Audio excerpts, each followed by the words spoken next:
नमस्कार, मैं हूं नम्रता पाराशर। आप देख रहे हैं BVN का खबर 24। चले रुक करते हैं खबरों की ओर। प्रदेश में तमाम आढ़ती अपनी मांगों को लेकर हड़ताल पर बैठे हैं। आढ़तियों का आरोप है कि सरकार द्वारा लागू की गई ई-नेम प्रणाली किसान और आढ़तियों के हक में नहीं है। साथ ही आढ़तियों ने सरकार द्वारा लागू किए गए नए नियम और कानून को लेकर भी सवाल खड़े किए। नए नियम और कानून को लेकर प्रदेश भर के आढ़ती हड़ताल पर हैं। आढ़तियों का आरोप है कि सरकार द्वारा लाए गए नए नियम और कानून पूरी तरीके से आढ़ती और किसानों के लिए नहीं है, बल्कि उनके खिलाफ है। इस प्रकार के कानूनों से आढ़ती बेरोजगार हो जाएंगे, वहीं किसान भी अपनी फसल के पेमेंट को लेकर परेशान रहेगा। वहीं आढ़तियों ने सरकार के नए नियम में परसेंटेज को लेकर भी सवाल खड़े किए हैं। आढ़तियों का कहना है कि पहले उन्हें 2.5% का कमीशन मिलता था, परंतु सरकार के नए नियम से उसे मात्र 40 रुपये पर कर दिया गया है। वहीं कई और अन्य मांगों को लेकर आढ़तियों ने मीडिया से बातचीत करते हुए कहा कि जब तक सरकार उनकी मांगों को नहीं मान लेती, तब तक यह हड़ताल जारी रहेगी। नई पॉलिसी ला रही है ईमेल से खरीदने के लिए, जो कि ईमेल से खरीदने के लिए ला तो नहीं है, परंतु उसका प्रारूप जो बनाया वो बिल्कुल गलत बनाया है। जो ईमेल से परचेज होगी, जो परचेजर या मिल वाला जो माल परचेज करेगा वो रुपया भेजेगा उसके खाते में, जबकि जिम्मेदार ढेरी आने के साथ में डीजल के लिए, खाद के लिए पैसे लेता है, हाथ के हाथ चाहता है पैसे। और उसमें क्या आएगा कि वो भेजे, कोई तो परचेजर जो है, कोई तो 1 हफ्ते में देने वाला है, कोई 15 दिन में देने वाला है, कोई 30 दिन भी दे देगा। तो जो 30 दिन देना है वो तो दे सकता है ईमेल से, और जो 15 दिन में 20 दिन में परचेज करेगा वो कैसे माल लेगा? उसको तो माल ही नहीं मिलेगा। ने जो ये काले कानून बनाए हैं कि जो ऑनलाइन, सबसे बड़ी बात है ऑनलाइन पेमेंट करने की, जो प्राइवेट धान बिकेगा उस पर भी सरकार कह रही है कि किसान के खाते में पैसे जाएंगे। पहली बात तो क्या है कि फिजिकली पॉसिबल ही नहीं है कि जो ये धान जैसी जो रॉ मटेरियल है ये ऑनलाइन नहीं बिक सकता, क्योंकि इसकी क्वालिटी कोई एक सी तो हो नहीं सकती जिससे कि ये बिक जाएगा ऑनलाइन ही, कि भी हम वैरायटी डाल देंगे कि। तो दूसरी बात क्या है कि किसान हमसे एडवांस ले जाता है, या जब माल लेके आता है हमसे कुछ पेमेंट ले जाता है साथ के साथ। अब वो पैसे हमारे से कैसे कटेंगे? या तो किसान परेशान होगा, या किसान को और आढ़ती का रिलेशन ख़राब होगा जब हम उससे मना करेंगे पेमेंट देने के लिए। तो अब हम वापस कैसे ले पाएंगे जब उसके खाते में पैसे चले जाएंगे? तो इसलिए हम कह रहे हैं कि सरकार को चाहिए कि जो सिस्टम जैसे चल रहा था पहले वैसे ही चलता रहे।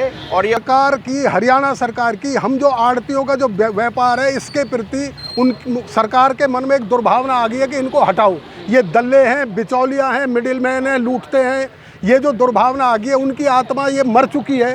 हमारे प्रति, हमारे व्यापार के प्रति उनकी जो आत्मा में एक खटास आ गई है, ये उसकी श्रद्धांजलि सभा है। सरकार की जो आत्मा मर गई है ना हमारे प्रति, उसकी हम ये श्रद्धांजलि सभा मना रहे हैं। परमात्मा से प्रार्थना भी करेंगे कि सरकार को सद्बुद्धि दे, और जो इस तरह के काले कानून जो सरकार ला रही है कि भाई ये जो व्यापारी अपने काम से ही हट जाएं या आढ़ती अपने काम से ही निकल जाएं, इस तरह के जो कानून बना रही है, हम तो ये चाहते हैं, परमात्मा से प्रार्थना भी करेंगे, हनुमान चालीसा भी करेंगे, कीर्तन भी करेंगे और मौन भी रखेंगे कि भाई सरकार को सद्बुद्धि दे और इस तरह के कानून को, या हमारे प्रति जो उनकी दुर्भावना है ये ख़त्म हो। और ये जो भी कानून ला रही है जिससे हमारा बिजनेस सुचारू रूप से सदियों से जो चला रहा है वो चलिए रुकेंगे अगली खबर की ओर। फैजाबाद में लंपी महामारी इन दिनों अपनी चरम पर है। शहर में ही नहीं बल्कि ग्रामीण क्षेत्रों में भी लंपी बीमारी का असर देखने को मिल रहा है। इसमें अधिक मात्रा में पशु बीमार हैं। दरअसल आपको बता दें कि इन दिनों फैजाबाद के आंगनपुर गांव में सैकड़ों की संख्या में पशु पहाड़ों में पड़े हुए हैं और लंपी बीमारी से ग्रसित हैं। ऐसे में ग्रामीणों का आरोप है कि ना तो उन्हें इलाज मिल रहा है और ना ही कोई वैक्सीन पशुओं को मिल पा रही है। ऐसे में रोज पशुओं की हालत खराब हो रही है। सरकार को जल्द ही पशुओं की इस बीमारी को लेकर गंभीर होना चाहिए। तस्वीरों में दिखाई दे रहा है नज़ारा फैजाबाद के आनंदपुर गांव का है, जहां पर इन दिनों पशु लंपी बीमारी से ग्रसित है। ऐसे में पशुओं का बीमारी के चलते बुरा हाल है, ना ही गांव में इलाज मिल पा रहा है और ना ही कोई व्यक्ति। ऐसे में ग्रामीण भी पशुओं में फैल रही इस बीमारी को लेकर खासे परेशान हैं। ग्रामीणों का आरोप है कि ना तो अभी तक इन पशुओं के लिए कोई व्यक्ति आया है और ना ही कोई डॉक्टर। ऐसे में पशुओं की दिन ब दिन हालत खराब हो रही है। दरअसल आपको बता दें कि अब तक लंपी बीमारी शहर में फैल फैल रही थी, जिसको लेकर फरीदाबाद जिला प्रशासन की ओर से आदेश जारी करते हुए बाहर से पशुओं की खरीद फरोख्त पर पूरी तरह से रोक लगा दी गई थी। परंतु अब ये बीमारी फरीदाबाद में भी फैल चुकी है और अधिकतर ग्रामीण इलाकों में इस बीमारी का असर देखा जा रहा है। ऐसे में सरकार और प्रशासन को गंभीर होते हुए इस बीमारी को लेकर सख्ती बरतनी होगी, नहीं तो हालात बद से बदतर हो सकते हैं। ये अनंतपुर गांव है, इसमें समस्या ये बन रही है कि ढोरन के बहुत ज़्यादा ये मातासी निकल रही है और लाड़ थूक केरती हैं, दूध नहीं कटवाती हैं। हमारी गाय के थन देखो बिल्कुल ऐसे कटे हुए हैं, इसके दवा लगा लगा कर हमने ठीक करी, इसमें कोई डॉक्टर नहीं आता। अच्छा, अब इसको क्या करना चाहिए? डॉक्टर आना चाहिए, नहीं आना चाहिए है? इसमें डॉक्टर ऐसा भेजो ना कोई जो इनकी वो करे। और जाके देखो जंगल में कितनी गाय पड़ी हैं, सारी दोपहर घास लाते हैं, इनको करते हैं, सेवा पानी करते हैं। बच्चे इनको जब आज से दूध तलक भी नहीं मिलेगा तो फिर क्या करना चाहिए इसको? अब दूध नहीं हो पा रहा है, कैसे पी पाएंगे, कैसे बेच पाएंगे? इनका कैसे खर्चा पानी हम अपना चलाते हैं? क्या कहेंगे सरकार से, प्रशासन से? यही कहना हमारे को, इनको कुछ इलाज करने को भेजो, डॉक्टर भेजो, कुछ दवा गोली कुछ तो इनको दे के जाना चाहिए या जगह पे। कितने लगभग जो है इस तरह के पशु होंगे जो बीमार हैं गांव में? पशु उनकी तो कोई हो ही नहीं है, बहुत पशु है इस गांव में, पशु उनकी कोई वो नहीं है। रोग बीमारी में चपेट बहुत बीमारी चपेट मारे हैं। और ये गौशाला खुल रही है, उसमें जाकर देखो कितनी गौशाला में मरी पड़ी है गाय। अच्छा, बहुत ज़्यादा मरी पड़ी है। हमारा तो कहने का यही है कि डॉक्टर भेजो, इनको जल्दी से जल्दी इनका इलाज करवाओ। ठीक है, थैंक यू। एक बार नाम बता दो अपना। राजेंद्र जी, क्या दिक्कत आ रही है, कौन सा गांव है ये और कैसे जो पशु हैं वो बीमार होते जा रहे हैं? ये गांव अनंतपुर है जो डिस्ट्रिक्ट फरीदाबाद में आता है। ये बड़ाना साहब का। कैसे बीमार हो रहे हैं यहाँ पे मरीज? यहाँ पशु जो बीमार हो रहे हैं, हम सुबह जंगल के लिए खोल देते हैं, पहाड़ के लिए। पहाड़ में से वापस ही नहीं आते, वहीं लेट जाती हैं। अच्छा, इतनी समस्या। क्या परेशानी बन रही है इनका? उनके बुखार होता है और मुंह से लार गिर रही है। अच्छा, और माता दाने चौड़े चौड़े दाफर उनके माता निकल रही है।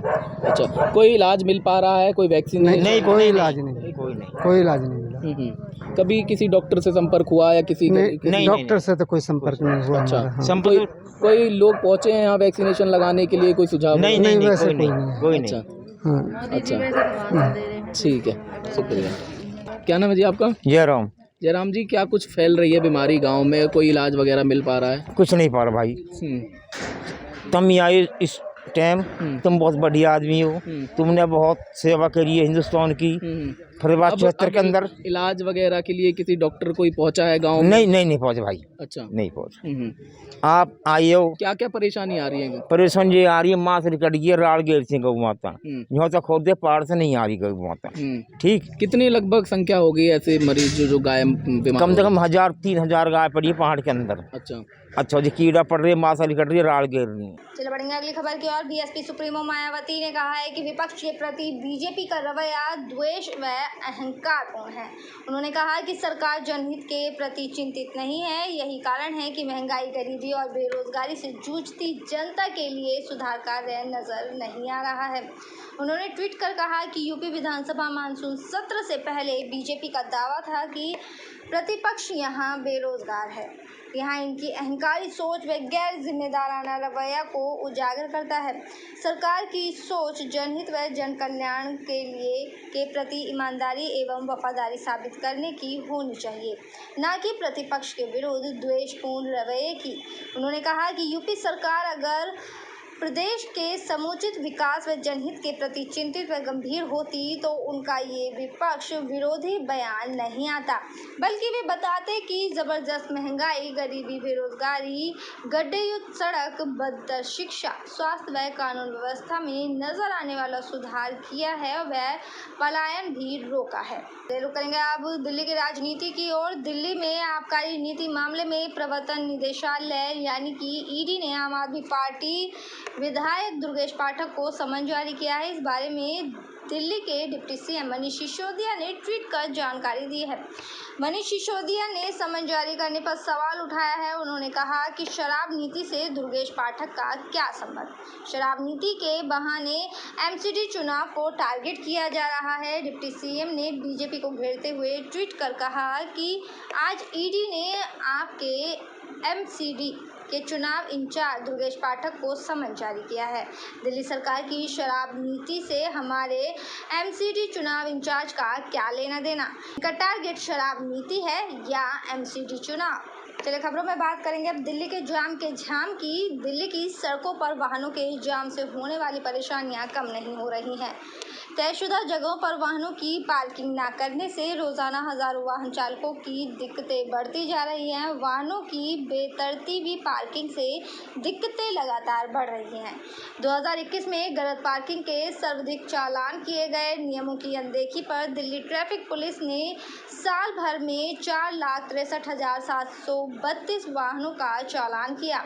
इस साल कुल 13,23,256 चालान में से एक तिहाई से अधिक गलत पार्किंग के हैं। आंकड़ों पर विशेषज्ञों का कहना है कि दिल्ली में ट्रैफिक प्रबंधन को और बेहतर करने के लिए ज़रूरी है कि वाहनों की पार्किंग तयशुदा जगहों पर ही करें। तहजीब से ट्रैफिक व्यवस्था में सुधार होगा और आवागमन सुलभ होगा। ट्रैफिक नियमों की अनदेखी से न केवल सड़कों पर चालान महफूज नहीं है बल्कि पर्यावरण और सड़कों के लिहाज से भी नुकसानदायक है। हैरानी की बात यह है कि गलत पार्किंग से कई और वाहनों को चलने में आने वाली दिक्कतों से बेफिक्र वाहन चालकों की सर्वाधिक संख्या रही। आंकड़ों पर विशेषज्ञों का कहना है कि दिल्ली में ट्रैफिक प्रबंधन को और बेहतर करने के लिए ज़रूरी है कि वाहनों की पार्किंग तयशुदा जगहों पर ही करें। तहजीब से ट्रैफिक व्यवस्था में सुधार होगा और आवागमन सुलभ होगा। ट्रैफिक नियमों की अनदेखी से न केवल सड़कों पर चलना महफूज नहीं है बल्कि पर्यावरण और सड़कों के लिहाज से भी नुकसानदायक है।